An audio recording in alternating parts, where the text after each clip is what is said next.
All right, welcome back to Salt City Counseling, everybody. My name's Scott. I'm a licensed therapist here in the beautiful state of Utah. Hope everybody and your families are doing good. I'm kind of getting ready to go to work while I record this. Haven't done a video in a couple of weeks, and I wanted to get one out. So in this video, I want to talk about how I work with a lot of kids, teenagers. I also work with a lot of young adults. And quite frankly, as I think about all of them collectively, there's basically one that I'm not really concerned about in terms of being able to make it as an adult and make it in life. There's basically one kid, he just turned 18 like a month and a half ago, maybe 2 months ago. Like 6 weeks ago, I think. He turned 18. And this particular kid, he is basically the only kid that I really have confidence is going to do just fine as an adult, is going to do just fine. I'm not worried about him at all. The other young adults and teenagers that I work with, and some full-blown adults, are drowning. They're in over their heads. They're really struggling to transition into adulthood, or they're really struggling into adulthood. And I'll tell you what the difference is between that one kid who I really believe is going to make it and kind of everybody else, and that one kid has been through some major challenges and struggles in his life.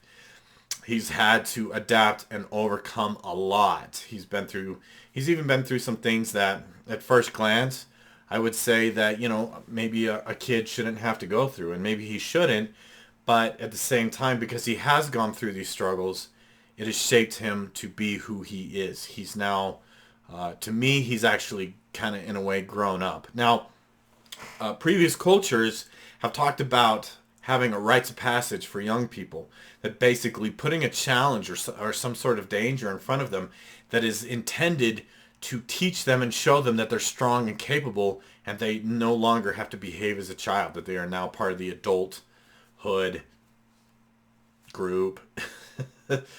They have graduated from child to adult, and we don't have that anymore. In fact, a lot of our normalized parenting these days is to just remove all difficulties. Anything that's uncomfortable, get rid of it. And it's really a misguided, and I believe extremely bad parenting practice. It's very normal. I've seen, for example, I was working with a kid once, and I think I mentioned this in another video, and I'll cover it again real quick here. He had a falling out with some friends at school. And then the semester changed, and he ended up in a class with a couple of these kids, these friends, that he had a falling out with. And his mom wanted to take him out of that class, remove him from the uncomfortable situation. And the kid asked me about it, and I said, no, I think that you should do this. I think you should do that. I think you should handle it this way. I think you should handle it that way. He stayed in the class. He took my advice, and he ended up reconnecting with one of these friends and had a much better friendship with them, and it turned out just fine, okay? And in this process, we really do our kids a disservice by removing anything that's uncomfortable. We really do them a disservice by making life as easy as possible. If we love our kids, we will embrace the challenges. We will embrace struggles for them. We'll allow them to struggle. We will allow them to fail. It's the struggle that actually makes them strong. That one kid that I'm not worried about him at all in terms of making it and being successful as an adult. It's just because he went through some really difficult things. I mean, previously, he really was upset. I had to go through this, and I had to go through that. And I'm like, buddy, though, you are so ahead of the curve compared to your age group. So ahead of the curve.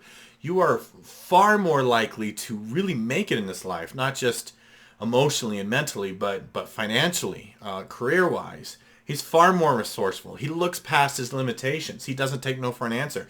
He's not afraid to take risks, and they pay off for him. He takes positive risks, and they pay off for him. And it's because he went through these hard things. And when you think about, right, like if a baby bird is breaking out of a shell, you don't like get in there. I just did this on a different video on my other channel. So if you watch my other channel, you'll see me do the same thing. If a baby bird is breaking out of its shell, you don't like get in there and like, oh, here, let me help you. You're actually going to cripple that bird, that baby bird.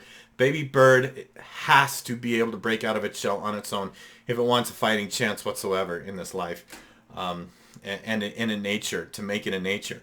You weaken this bird, and you put it at a far greater disadvantage by helping it out of its shell. You must let it struggle. And I really believe that the reason why parents want to alleviate their kids' suffering or their kids' struggles is, I hear this from parents. When I see my kids struggling, then I feel bad. I'm sad for them, and I just want to save them. I just want to rescue them. And so while I get that, that's called empathy, and that's good. If you feel like when your kid is suffering that you're struggling too, if they're sad, you're sad, that's empathy. But if you fly in and rescue them from anything difficult, just like that baby bird, man, you're just going to cripple them. You're there, and so I hear these parents too where they go, I'm afraid my kid's going to still be in my basement when he's 40 and he's unemployed and I can't get rid of him. And if you're afraid of that, you're far more likely to create that outcome if you treat them like if you continue to treat them like they're helpless. They will remain in the nest, scared of what is waiting for them in adulthood, because it got conditioned into them that they're incapable of facing those things. They have to face challenges so that they feel capable, so that they feel strong, so that they can demonstratively see that they can do it, they can do it, right? So this is what I want you to do instead. If you see your kid struggling and you're feeling sad, oh no, my kid is struggling, oh dear, this is what I want you to do instead, okay? This is just kind of part of my resiliency parenting type practices.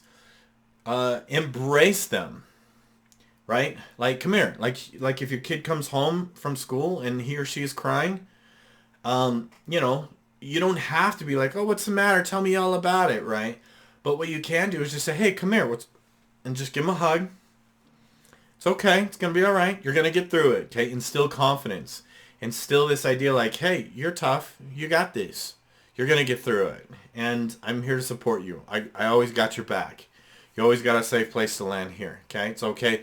A lot of parents, too, these days, I find that it's like when other people show emotion,